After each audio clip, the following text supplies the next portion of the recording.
series.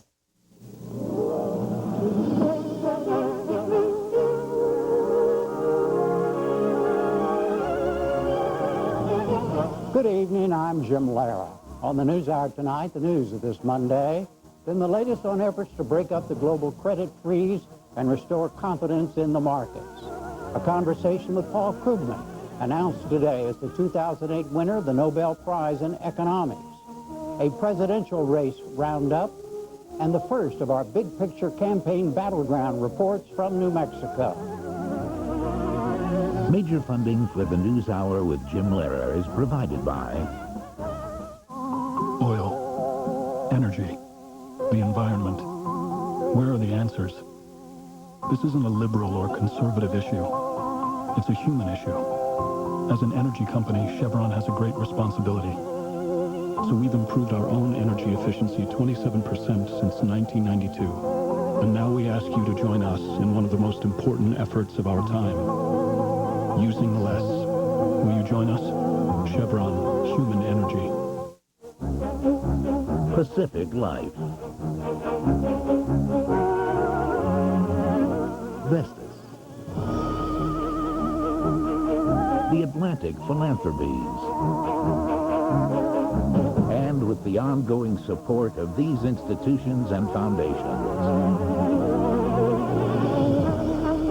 And this program was made possible by the Corporation for Public Broadcasting and by contributions to your PBS station from viewers like you. Thank you.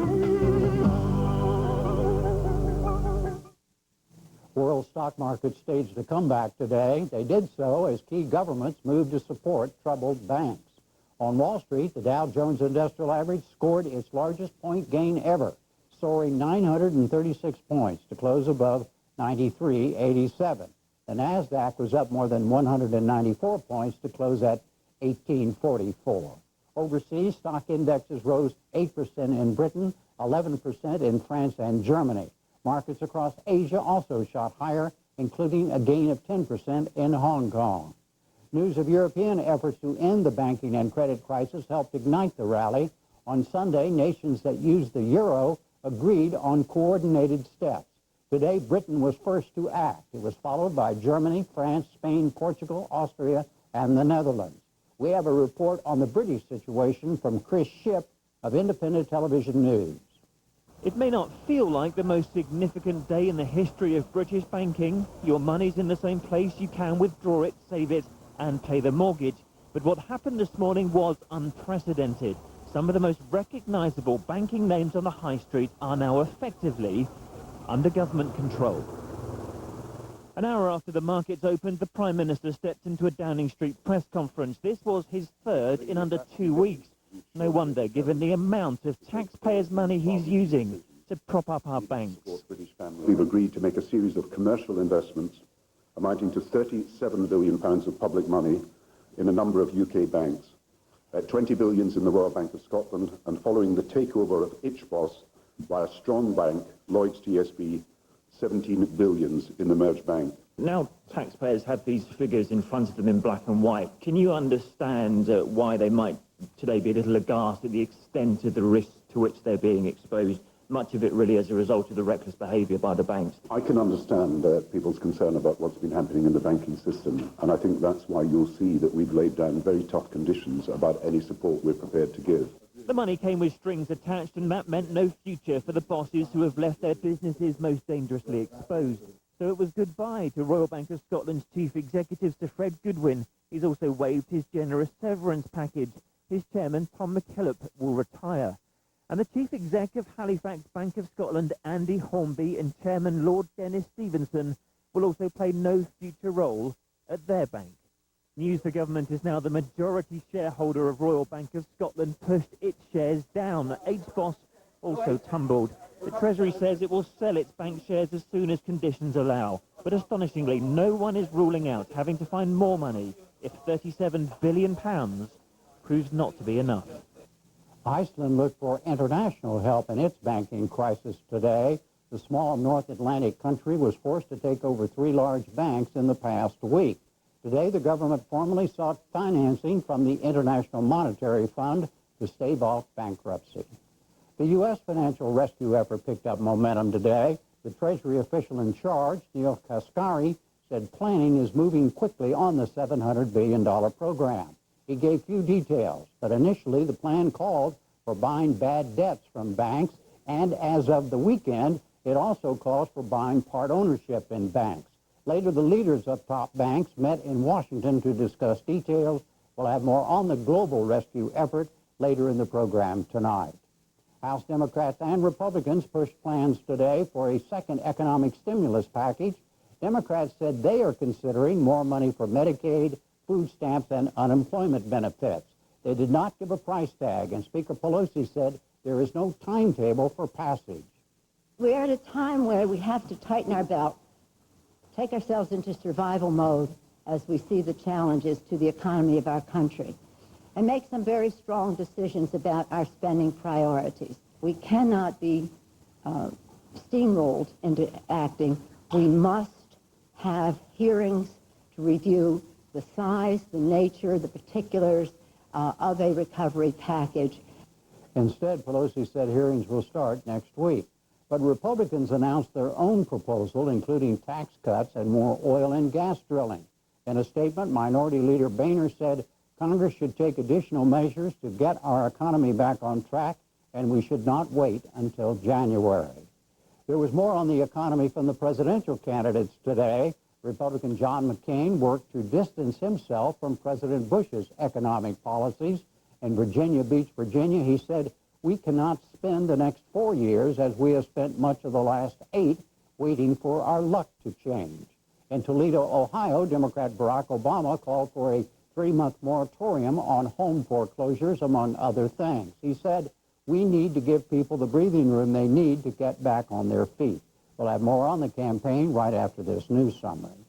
Economist and columnist Paul Krugman was awarded the Nobel Prize in Economics today. He won for his work on economies of scale and how they affect trade patterns. Krugman teaches at Princeton University and writes a column for the New York Times. We'll talk with him later in the program tonight. General Motors today announced 2 plant closings. Its oldest plant in Janesville, Wisconsin, was set to close in 2010. It will now shut down 2 days before this Christmas. And a GM metal stamping plant in Michigan will close by the end of 2009. Weekend reports said General Motors was in merger talks with Chrysler. Today, Chrysler's chief executive confirmed discussions with third parties, but he would not say more. North Korea agreed today to allow UN monitors to re-enter its main nuclear facility. The UN nuclear agency said North Korea will resume disabling the site on Tuesday. The decision came after the U.S. removed North Korea from a list of states that sponsor terror. And that's it for the news summary tonight. Now, today in the credit and markets crises, Nobel Prize winner Paul Krugman, a campaign wrap-up, and a big picture from New Mexico.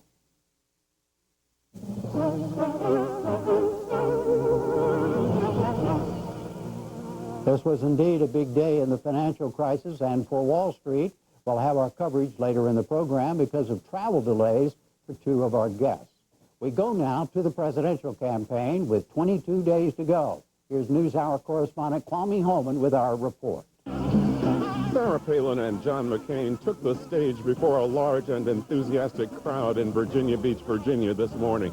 Their message was upbeat, despite polls showing the Republicans are falling further behind Democrats Obama and Biden. McCain focused on his own credentials and on distancing himself from 8 years of the Bush administration. We cannot spend the next 4 years as we have spent much of the last 8 waiting for our luck to change. The hour is late.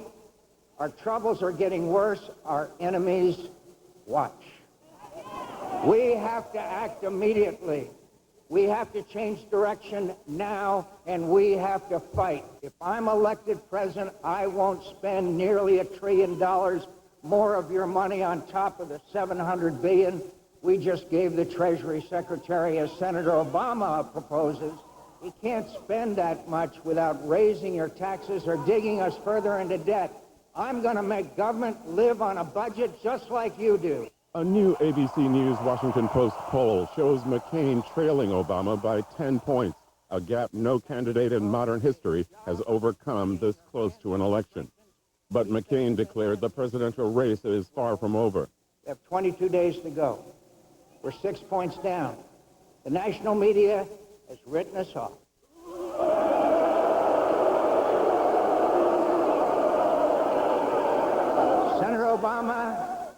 Senator Obama is measuring the drapes. You know what they forgot? They forgot to let you decide. My friends, we've got them just where we want them. In the ABC poll, 59% of respondents said the Republicans were campaigning negatively instead of addressing issues. I know you're worried. America is a great country, but we're at a moment of national crisis that will determine our future. Will we continue to lead the world's economies, or will we be overtaken? Will the world become safer or more dangerous? Will our military remain the strongest in the world? Will our children and grandchildren's future be brighter than ours? My answer to you is yes. Yes, we will lead. Meanwhile, Barack Obama chose tightly contested Ohio to lay out new plans for the economy. The typical Ohio family has seen their income fall $2,500. It's getting harder and harder to make the mortgage or fill up the gas tank or even keep the electricity on at the end of the month. At this rate, the question isn't just, are you better off than you were 4 years ago? It's, are you better off than you were 4 weeks ago? Obama's multi-point program has at its center increasing employment. It's a plan that begins with one word that's on everybody's mind, and it's easy to spell. J-O-B-S. Jobs. We've got to work on jobs. We've already lost 750,000 jobs this year. Some experts say that unemployment may rise to 8% by the end of next year. We can't wait until then to start creating new jobs. And that's why I'm proposing to give our businesses a new American job tax credit. Obama also called for a 3-month moratorium on some home foreclosures and for moving up to this year tax cuts he proposed for middle-income filers. We can't wait to provide real and immediate relief to families who are worried not only about paying this month's bills, but their entire life savings. And this plan will help ease those anxieties. And along with the other economic policies I propose, it will begin to create new jobs, grow family incomes, and put us back on the path to prosperity. The candidates continue to concentrate their activity in a dozen battleground states. According to a new analysis, frontrunner Obama far surpassed McCain in time and money spent in those states in recent weeks.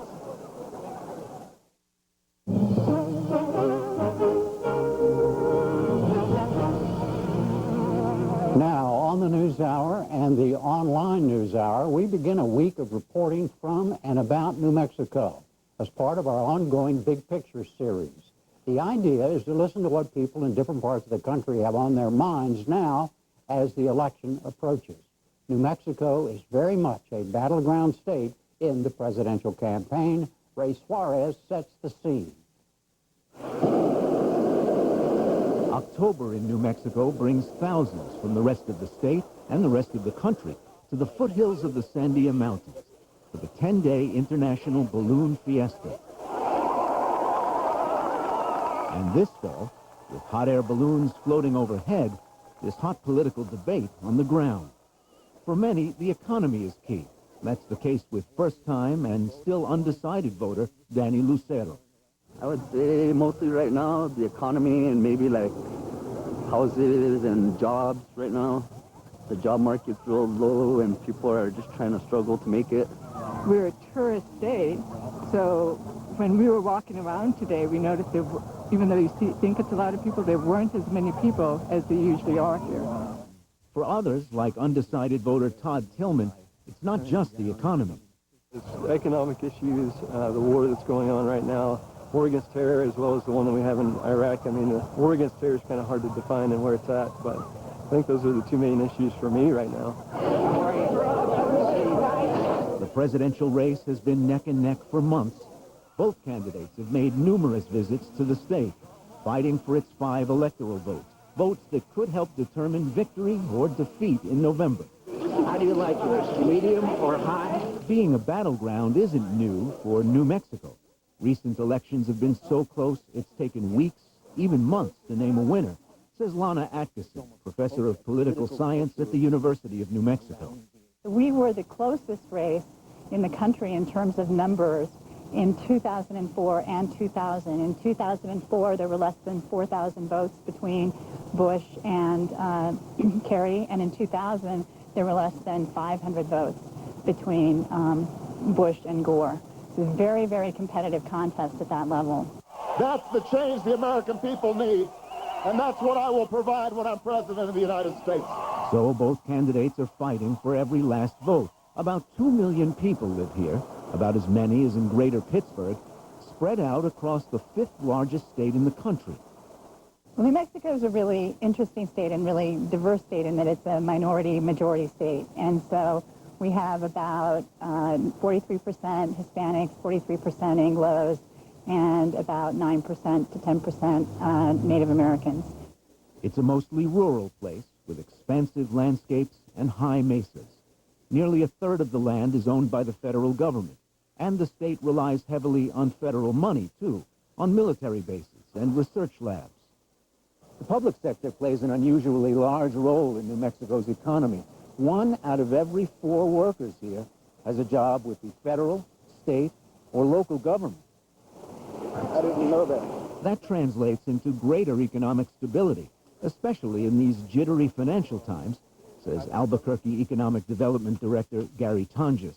Yeah, I think it's disconcerting here as much as any other place. We haven't had really dramatic shakeups. We haven't had large numbers of foreclosures here. We're one of the better performing metros in the country in that regard. Our banks, our community banks throughout the state really are in pretty good shape. But not everyone is doing well. The unemployment rate, still less than the national average, has ticked up nearly 1% in the last year. The state has made a concerted effort to attract new jobs, new industry, and a higher profile. And action. What is it you're offering to do for me? This new show for the AMC network, called Breaking Bad, could have been produced in one of Los Angeles' 400 sound stages. Instead, its cast and crew set up shop here in the new high-tech Albuquerque studios. The facility offers Hollywood producers high quality at low cost, in part because a new government program gives a 25% tax rebate for production in the state. I told you not to say anything. Nick Smarigan and Jeremy Harridan opened the $91 million facility a year and a half ago. The incentives that the state was providing were so good, so beneficial to the productions, that we thought if we could build a world-class facility here, that the productions would come simply because we're only an hour and a half away from Los Angeles. And the other piece of the program here in New Mexico is that they'll loan you money for your film. They absolutely make it work for a production to leave Los Angeles. While the few urban areas are trying to diversify, the rural regions rely mostly on agriculture and mining, with many Hispanics living there. Long before there was a United States, this was a province of the Viceroyalty of New Spain, with its capital in Santa Fe since 1608. This Hispanic population, the highest percentage of any state, has its own complexity, according to National Hispanic Cultural Center Director Eduardo Diaz. So these are people who can trace their heritage back to the earliest of the Spanish explorations and incursions here. So juxtapose that against the Mexicano immigrant who just arrived from Durango 2 months ago. So it's a very interesting dynamic that's occurring here in New Mexico. Hispanics traditionally vote Democratic, but this year, as in most elections, both parties are targeting the Spanish-speaking population over the airwaves. Quieren que olvidemos los insultos que hemos aguantado de Estados Unidos. Que el país merece ser protegido. Que la libertad no tiene precio. You're an Obama supporter, right? Right. And Democrats and Republicans have armies of volunteers registering new voters and trying to boost turnout among Hispanics. Native Americans tend to vote Democratic, too. 22 sovereign tribes call New Mexico home. Well, it's really an interesting progression. It's the only state with a cabinet-level secretary for Indian Affairs. You have a situation where, as of 1962, Native Americans were not even allowed to be involved in the political process, even at the basic level of voting, much less running for office or any other aspect of that. And so now you fast forward to the present, and what we see now is this tremendous effort throughout several of the tribal communities to increase voter registration, to actually ensure that people go out and cast their votes. In the mountains north of Santa Fe, at the Santa Clara Pueblo, tribal employees are restoring the site of a 1,000-year-old ancestral village. The Pueblo's governor, Michael Chavarria, says the tribe gets most of its money from the federal government. So it's very important that the tribal members actually get out to vote in a couple more weeks on the November the 4th. So it's very important that we utilize that strategy to help elect people into positions that are then going to help us as Native people in the United States. Republicans are hoping to attract their base from regions across the state and to convince conservative Democrats and Hispanics to vote their way. A recent poll showed 14% of registered voters say they still haven't made up their minds. That's nearly twice the national average of undecided voters.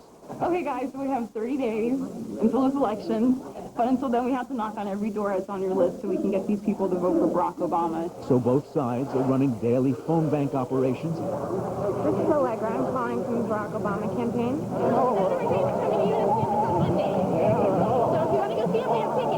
And canvassing at tailgate parties in college parking lots.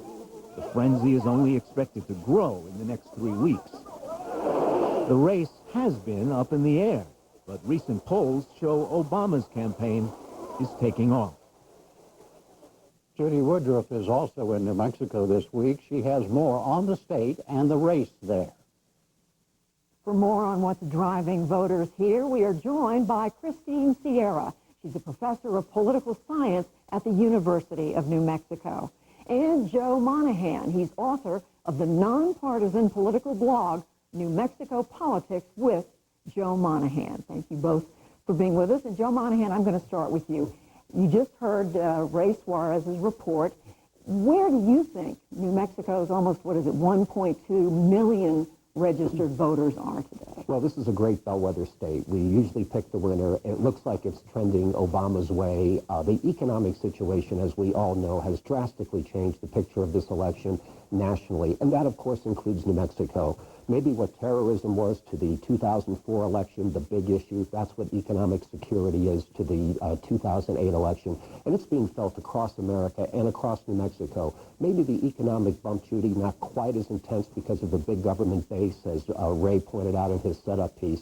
But definitely, this is the pall, the shadow over this election, and it is helping Obama. Christine Sierra, what would you add to that? Where do you see the race right now? Well, it's still competitive. Obama's running about 4 or 5 points ahead of McCain, but there's still some undecided voters out there.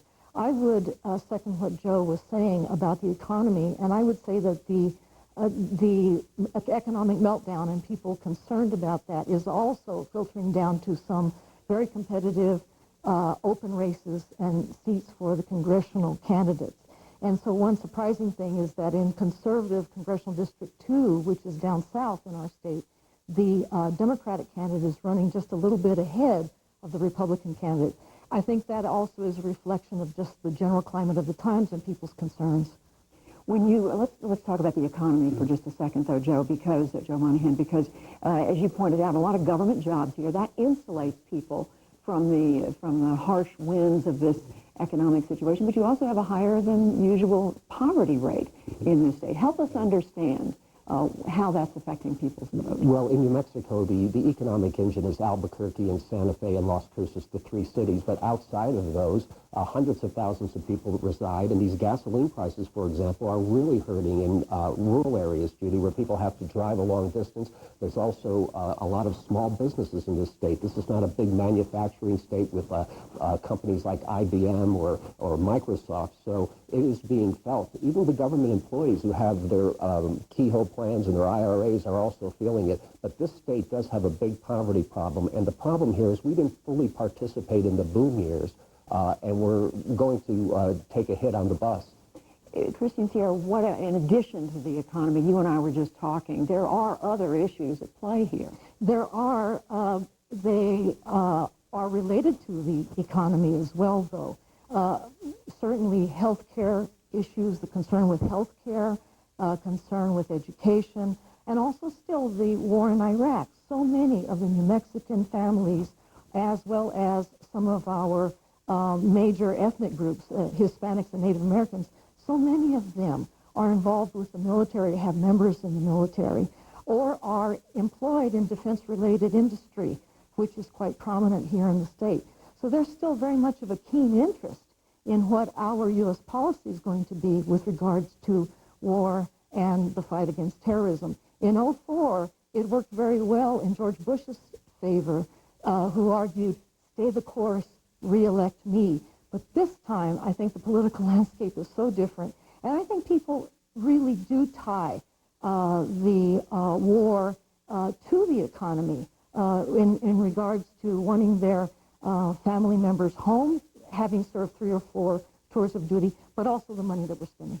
Social issues playing much of a role here. You know, the Republicans are trying to make them gun control down south, where they're hitting Obama on that and hitting some of the congressional candidates. You know, social issues like gay marriage and abortion were big issues in the 2004 race, where John Kerry did not perform well among Hispanic Catholics in New Mexico. But now the Obama people think the economy is so big that these social issues are becoming second tier, and they can dominate the Hispanic vote and get over this problem of turnout with the Hispanic base by emphasizing the economy. It's a sad news, this economy, but it's good political news, I think, for the Democrats up in the northern part of the state. And Christine Sierra, what would you add to that, to the Hispanic vote? Because it did go for George W., 44% for George W. Bush, I believe, in 2004. Well, that means still, though, a majority went for John Kerry. Right. But 2 things. I do think that for single-issue voters for whom abortion was important,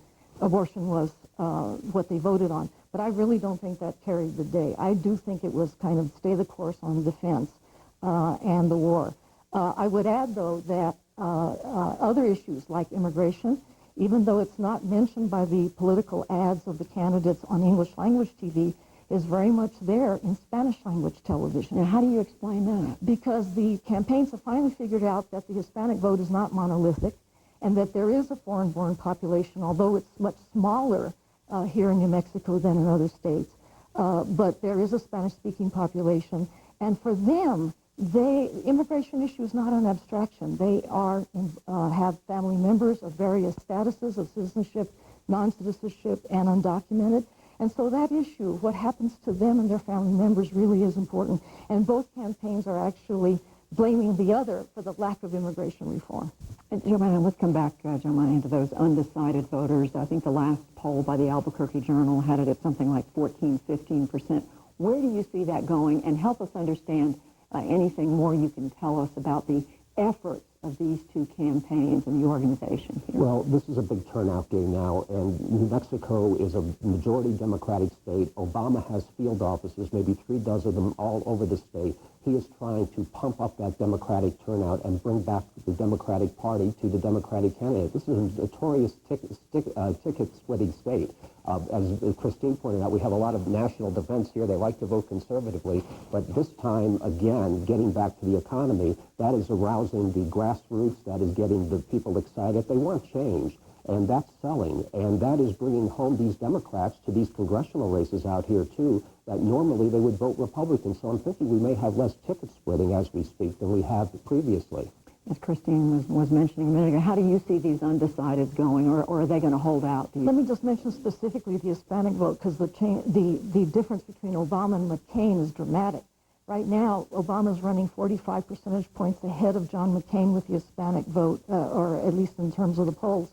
That leaves only a small amount, 17% or something like that, of undecideds, but even 30% or something of undecideds. But even if John McCain were to pick up those undecideds, and certainly they're not all going to go for him, Barack Obama still looks pretty good. But he has got to get the, and I'll just add that he has got to get that vote out. Like Kerry did 62%, but the problem, Judy, was the undervote. The Catholic, some ripplings among Catholics and Hispanics not even voting in the presidential race. But they didn't turn out. They didn't turn out. So that's the challenge. They've got it. They're going to carry the percentage. They've got to get the vote out.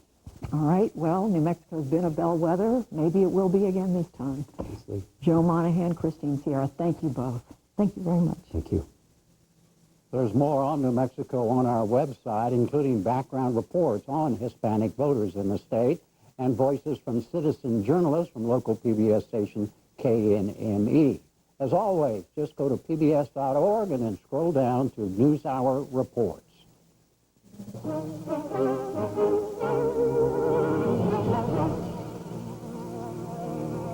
Now we're ready to deal with today's big economic news, and we go to Jeffrey Brown once again for our financial crisis coverage. The coordinated European plan to spend up to $2 trillion to assist failing banks comes after several weeks of confusion among Europe's governments as the crisis mounted. British Prime Minister Gordon Brown first proposed this approach. His government will spend $86 billion to take equity stakes in British banks and guarantee transfers between institutions in hopes that banks will begin lending again and thaw frozen credit markets. In extraordinary times, with financial markets ceasing to work, the government cannot just leave people on their own to be buffeted about. For savers, for small businesses, and for homeowners, we must, in an uncertain and unstable world, be the rock of stability upon which British people can depend. The British action reportedly inspired the Europe-wide moves. Though there is an agreed framework for the cash infusions, each of the 15 nations involved will act independently on a national level. German Chancellor Angela Merkel announced her government's action this morning, which could pump as much as $670 billion into Germany's ailing banking sector. I know that we agreed to extensive, far-reaching, as well as drastic measures today. They have one goal. They shall help to create new trust. Trust between the banks, trust in the economy, and the trust of the citizens, because trust is the currency that will be paid with. French President Nicolas Sarkozy pledged nearly $500 billion to his own country's effort. Sarkozy, who holds the rotating presidency of the European Union, said that the combined initiatives would outpace American actions to quell the credit crisis. We will see tonight that really Europe, a united Europe, did better than the U.S. by the amounts they've pledged. And I also think the plan we're presenting is totally transparent. Through you, the French people will know exactly what we are doing and why we are doing it. For its part, the U.S. Treasury offered a framework this morning for the $700 billion rescue package passed by Congress 10 days ago. Neil Kashkari, the Treasury official in charge of the effort, laid out several available options. This team is working hard to define the requirements for those financial institutions so they can participate in one of three possible scenarios. First, an auction purchase, an auction of troubled assets. Second, an equity program or direct purchase program. Or third, in rare cases, the case of an intervention to prevent the impending failure of a systemically significant institution. Amid criticism that the U.S. has not focused on injecting capital straight into the banking system, as is now the case in Europe, Kashkari said that idea is very much in play. We are designing a standardized program to purchase equity in a broad array of financial institutions. As with the other programs, the equity program will be voluntary and designed with attractive terms to encourage participation from healthy institutions. It will also encourage firms to raise new private capital to complement the public capital. And after complaints that Treasury officials took too long to detail their plans, Kashkari said they were working quickly now and with many other players. Treasury is working with both domestic and international regulators to understand how best to design tools that will be most effective in dealing with the challenges that we face. For example, regulators are helping us to identify the quickest and most efficient method to purchase equity in financial institutions so they can resume lending. This afternoon, Treasury Secretary Paulson gathered heads of leading U.S. financial institutions to discuss the plan. With all this underway and more to come, markets today at least seem pleased, staging a major rally. And for analysis of all this, we're joined now by Joseph Stiglitz, professor of economics at Columbia University. He was chairman of President Clinton's Council of Economic Advisors and shared the 2001 Nobel Prize in Economics. Martin Feldstein, professor of economics at Harvard University. He served as chair of Ronald Reagan's Council of Economic Advisors. And Fred Bergsten, director of the Peterson Institute for International Economics. He's held international economic positions in both Republican and Democratic administrations. Well, Joseph Stiglitz, after a horrible week last week, a hugely positive today, market up about 936 points. What do you think was the key thing to turn the markets today? I think it was the concerted action in Europe and the fact that finally, the the Bush administration is beginning to consider the equity injection approach that has been used in other countries around the world and that has been adopted in Europe.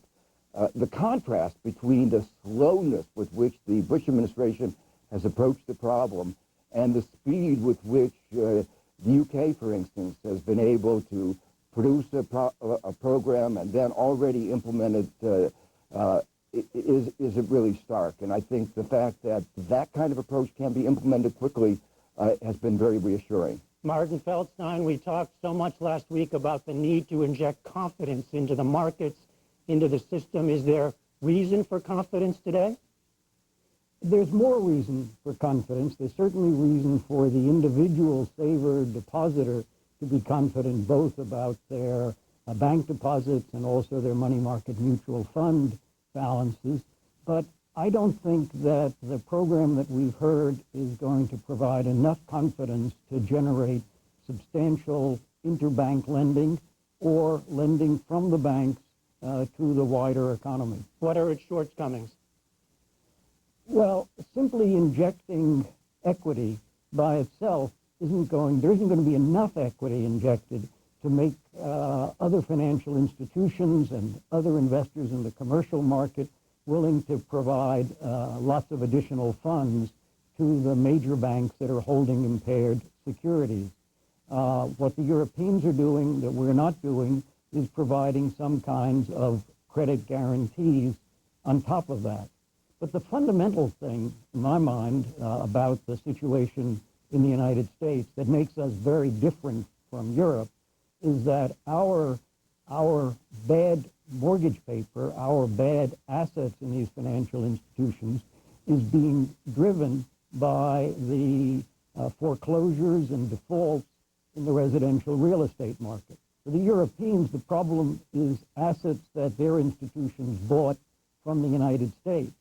So there's nothing they can do to stop that part of the problem. For us, we have to get at the fundamental cause of all this, which is the rapid decline in house prices, which is causing individuals to default on their mortgages, leading to foreclosures and a further downward spiral in house prices. All right, let me ask Fred Bergsten, where do you see us today after all this activity over the weekend and today? I think we're moving very rapidly toward a very effective policy response to the problem. What we've now got is the major countries having committed over $3 trillion on top of all the money the central banks have put together in what amounts to a 5-part internationally coordinated program, putting new capital into the banks, guaranteeing interbank lending so that key financial channel will start up, guaranteeing deposits by bank depositors and money market funds, and providing monetary and fiscal stimulus to get the economic side of the equation going again. This is a global crisis. It's got financial and economic dimensions. I think the major countries over the weekend here in Washington, at the G7 meeting, at the IMF meeting, put the framework together. The Europeans have now filled in the blanks on their implementation. The U.S. is rapidly moving to do it as well. So looking forward, I think the world is right to be increasing its confidence that a comprehensive and effective program is really taking shape very rapidly now. Joe Stiglitz, is the next step really back on the U.S.? I mean, we're hearing about meetings between Secretary Paulson and major financial institutions. There's supposed to be an announcement tomorrow about the latest step. They're clearly rethinking their plan, aren't they? They are, but I want to echo what Marty said. The fundamental problem is the problem of foreclosures, the problem of mortgages. What we are doing is analogous to a massive blood transfusion to a patient that is hemorrhaging very badly, and we're doing nothing or very little to address the fundamental problem. And if we don't, the problem is going to get larger again. That is, there are going to be more foreclosures, the holes in banks' balance sheets are going to get larger, people aren't going to be repaying the loans, and that is really the fundamental problem that Paulson missed in several weeks ago when he began. He didn't understand, or didn't seem to understand, that the banks had made bad loans, people weren't repaying those loans, that created a hole in the balance sheet. Buying bad assets improves liquidity, but doesn't solve the problem of the gap in their balance sheet.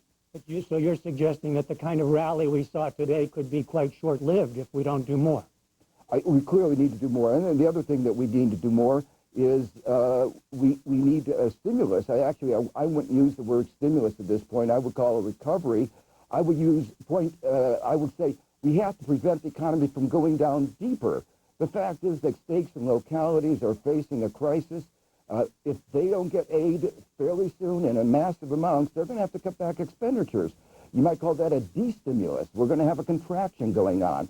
So we need far more than what has been done. Well, Fred Bergston, back to you. You thought that what we saw in the last couple of days was really quite a boost. I do think so, and I think Joe overstates in the sense that the U.S.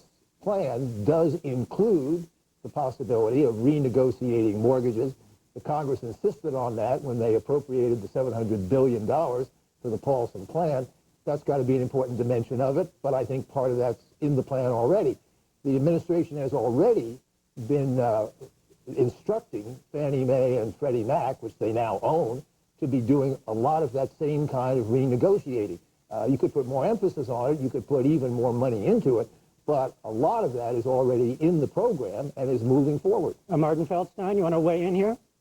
Yeah, I do, because while it's true that they're going to try to help some of those who are already with negative equity, that is, have loans, mortgage loans that exceed the value of their homes, nothing in this plan deals with those people who today have some positive equity, have loans less than the value of their home, but are seeing house prices fall and are being pushed into a situation where it will be attractive to default. So there's no firewall, there's no circuit breaker to stop what Joe Stiglitz described as hemorrhaging from the loss in the prices of homes, leading to defaults, leading to foreclosures, and thus creating a downward spiral in house prices. I suppose what people want to know, I'll stay with you, Martin Feldstein, people see these big swings, huge swings in the market, and a free fall, it looked like last week. So do steps like what we saw over the weekend and today and the market going up, is that not are those steps are not those steps necessary to at least stop the free fall? I think that they have certainly helped to build confidence. I think in Europe what we're seeing is essentially a nationalization of the banks, a nationalization of risk. So that's a very different situation than we've ever seen before, and certainly different than anything we've seen in the United States. And even if we were to do everything in the U.S. that the Europeans are doing, it wouldn't be enough, because we have this fundamental problem in the housing sector that's driving our own, and indeed also to the extent that the Europeans are holding U.S. mortgage-backed securities, that is driving the problems there as well. Joseph Stiglitz, what about this notion of nationalization of the banks? If we do go down the road of investing directly in banks, how does that change, the system we've all lived under for forever? How does that change the banks? How does that change the role of governments? How does that change all of us as depositors? Well, we've already changed the role of government. I don't think anybody ever thought in a Republican administration you'd have this kind of massive government intervention in the economy, but there was, in that sense, no choice. Sweden actually showed that they're the right framework, and actually Norway and the other countries have done it. What they did is they effectively nationalized the banks, but then they privatized it. They restructured them, and the result of it was that it was done relatively quickly. The economy recovered relatively quickly. The problem with the way we've been doing in this partial halfway house is that you're giving money to the private sector, the guys who've had a proven record of bad risk management, of paying themselves big bonuses and leaving big holes to the shareholders. You're giving them more money, haven't changed the regulatory structure, saying, trust us. There's a real conflict of interest. There's a kind of simplicity to the way that Sweden and Norway did it that I think has a certain attractiveness to it. Okay, we only have 30 seconds. Fred Bergston, you want to come back on that? Yeah, I think the government, in taking a big position in the banks in Europe and here, are going to be insisting on tough conditions. They're certainly going to limit executive compensation. They're certainly going to require a cessation of dividend payments until the banks are earning money again. They're charging very high interest rates. The British are charging 12% on the preferred stock they're buying. And they're going to require the banks, at least in the British case, to lend to small and medium enterprises, to lend to homeowners so they can deal with their foreclosure problem. The governments are going to put conditions on this that won't let the lousy managers keep doing lousy management. All right, we will watch for the next shoe tomorrow. Fred Bergston, Joseph Stiglitz, and Martin Feldstein, thank you all very much. Thank you. Welcome.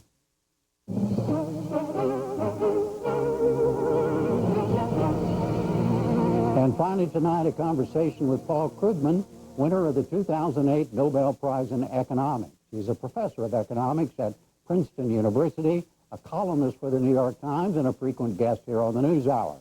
I spoke with him earlier today. Paul Krugman, welcome and congratulations. Thank you. It's been an awesome day. Yeah, I bet it has. The Nobel Committee said the prize was for your theory on international trade. Explain that.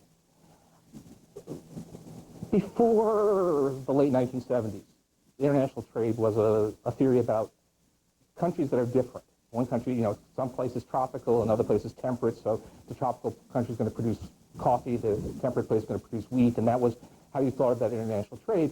A lot of us were groping towards saying, that's only part of the story. There's a lot of almost arbitrary specialization between countries. That somebody gets a head start, somebody starts producing a product before someone else, and then just the logic of specialization. Once you got their advantages to producing things on a large scale, lead to countries producing different things, lead to international trade, and making sense of that, turning that into a clear story, something you could test against data. That's the kind of work that I did. That's really what the prize is about. And the theory led to what? I mean, what has happened as a result of your coming up with this theory?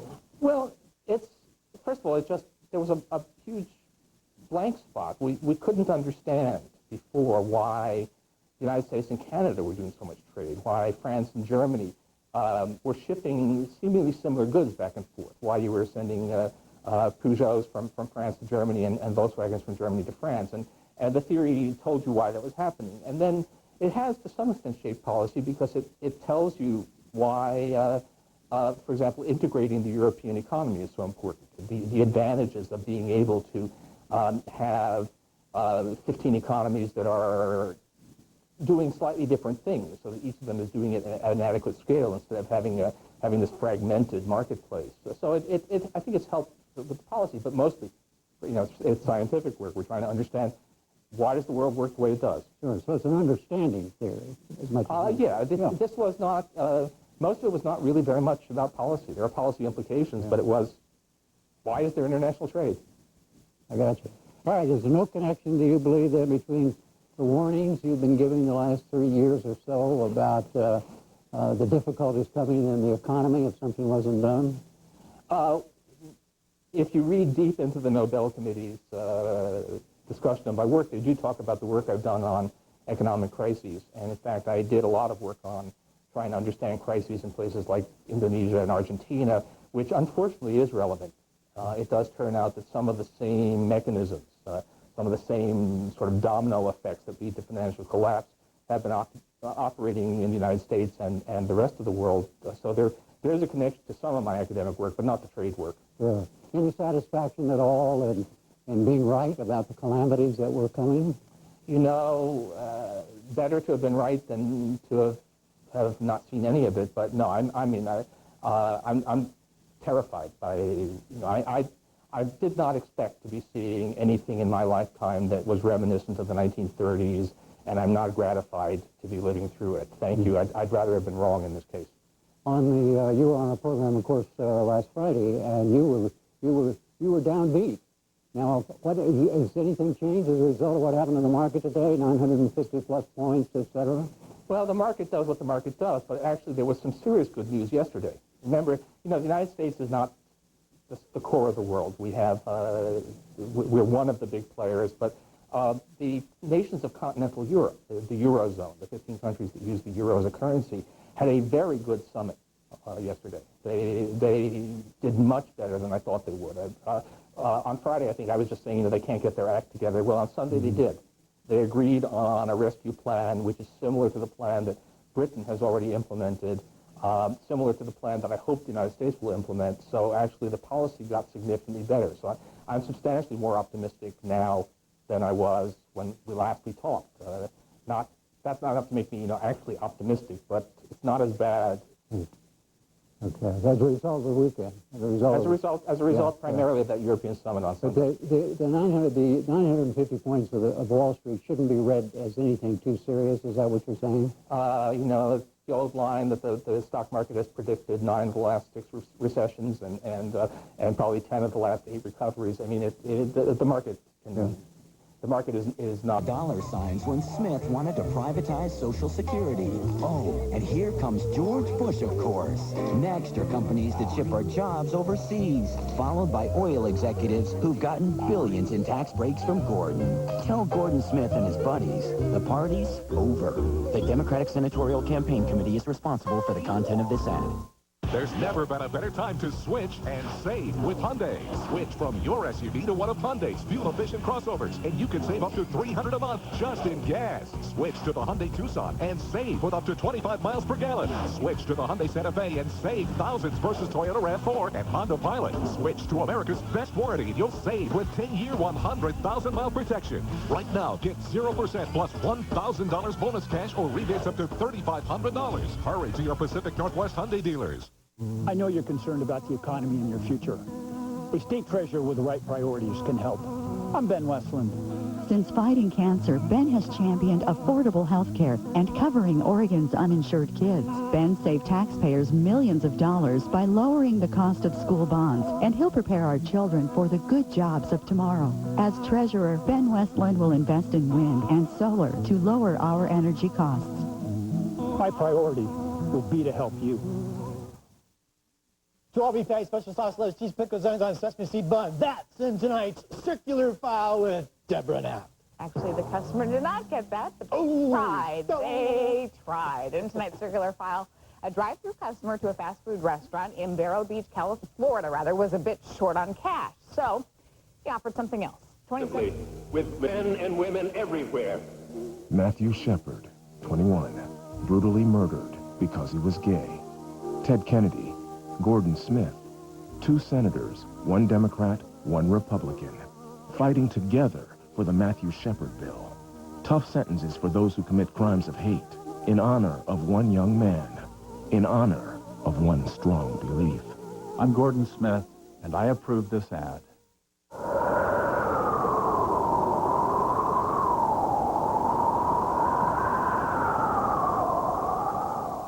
Measure 65 will give a voice and a vote for all of us, not just Democrats and Republicans. That's fair. This is a democracy. We need as many voters as we can get. We want to be able to vote for the best candidate, and this measure allows us to do it. Measure 65 is a matter of fairness. Measure 65. Make every voter count. Paid for by Vote Yes 65.